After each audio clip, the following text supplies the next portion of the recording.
how were you part of the evolution of legends like Matt Serra and John Danaher and Ricardo Almeida? I mean, you know, it's not a coincidence, Renzo, that these great teachers and great fighters came from you. There's a very simple explanation. I had two people who inspire me unbelievably well. One was my father. I don't remember playing with him since I was 3 years old.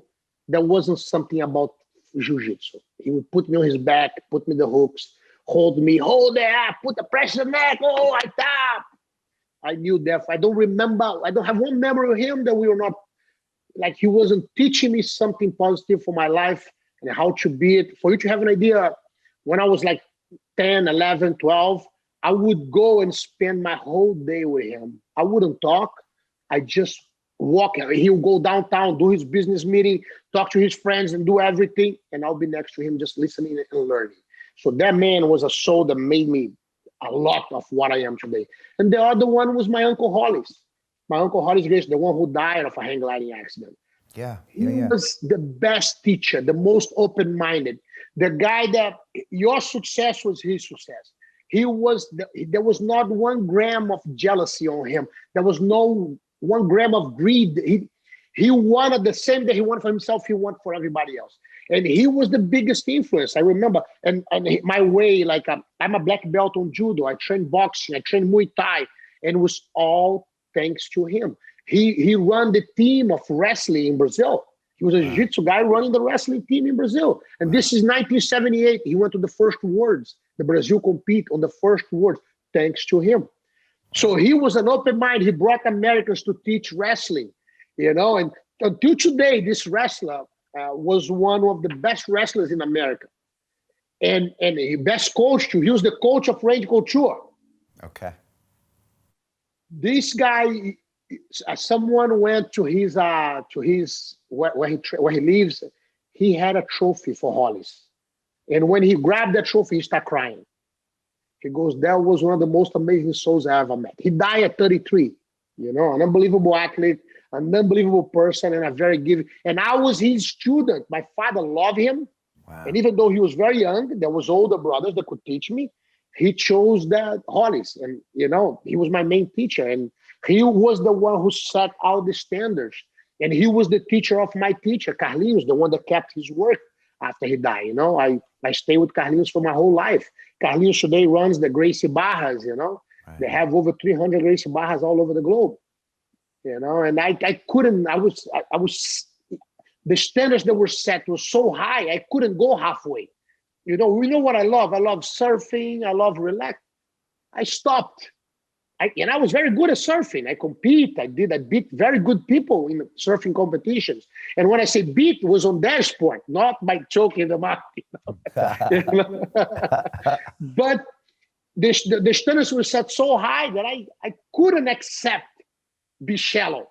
You know, keep walking and swimming in warm waters. I want depth. I want cold water. I want emotions. I want to leave. When I leave this planet, I can look back and hear my feet hitting like drums, everything and everywhere that I want. That's what I chose to do. You know, so I'm not, it's like, I think that's one of the reasons I don't have gray hair yet. I'm 53 and I don't have 1 gray hair. You know, it's because it's like I still feel like I'm 10 years old, 12 years old. I still feel like I was playing kindergarten and I kicked the ball up in the air and I never heard it bouncing back. You know, it's still that little kid inside of me doing what I do and doing what I love. And it's strange because you got a big smile, you're always making people laugh, but then you're ready to fight anytime and your standards are super high and you're super passionate and you like taking risks. I mean, it's a strange combination for most people. Love and hate, they walk like this, right next to each other. But you have to understand, fighting for me is so natural. I don't get insulted. If I fight someone, I forgive him. You know, I don't care, but we have a disagreement. That's how it was with the people that I love the most, my brothers. You know how many times we fought? You know, we fought many times. And then we finished the end of the day. I'll grab like a candy or an ice cream. I put one next to him and I kept one for myself. You know, that was my life was always like this. And the intensity, the way that we talk to each other, But that is love. When you can do this, it's a funny thing. It's like I have brothers who call me and they just curse me on the phone. They call me a very bad name. And then I go, I miss you too. He's cursing me. And I'm telling him, I miss you, my brother. I miss you too much. What do we do? I just call you to say this. And he curses me again. I say, okay, how's your kids? How is this? And then he hangs up. That's Half. Half does that a lot. You know, I laugh. I said that this is his way of saying I love you, you know. But he's so tough. He don't want to be sentimental. So he curses me. He calls me bad names. And, you know, it's not an insult because I know how much I love him and how much he loves me. So it's, you know, doesn't exist an insult there. And it's different. It's a different approach. We don't see it today because everybody want to be politically correct. You know, they're now changing the feminine names and the masculine names in Brazil. They put in, if A and O, they put in E. So they say, if you say all, todos, it sounds like a male name because it's OS in the end. And if it's todas, means the women. So then they want to change and put an E, todes. So how can we live in a world like this? You know, when you talk about mankind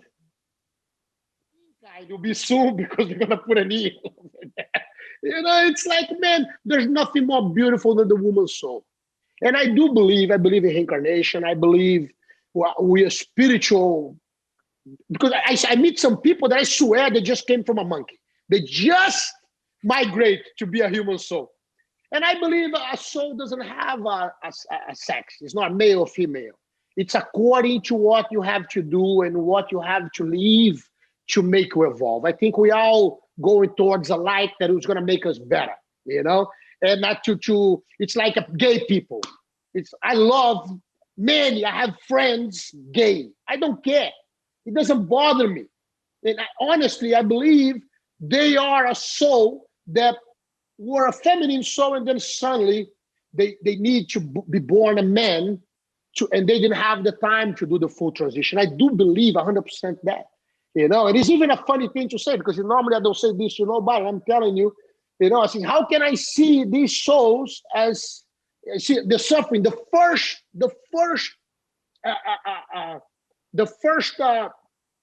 prejudice that they suffer is the eye of their father, because normally the father is not gay. The father is married to his mother and had him. So the moment that he starts becoming feminine, the first prejudice that he feels, the first censorship he feels is from the eyes of his father. So how can I look down at them? How can I make them feel bad about themselves? You know, how can I not give a hug when they need? You know, the truth is, man, you are pure to everyone, even to a dog. Even a dog who beat me, I took care of the thing. I beat him back, but we became friends. And I will give him food. There's one here that every day I buy salami or presunto because he loves, and I give it to him. And especially because he doesn't bite my grandson. They're very good friends, so we became friends. But it was an adopted dog. So this is life. Problems will appear. We have to solve them. You know, it's like if you don't expect to have problems, you are the problem. You know, this is life. You know, you can't let that put you down.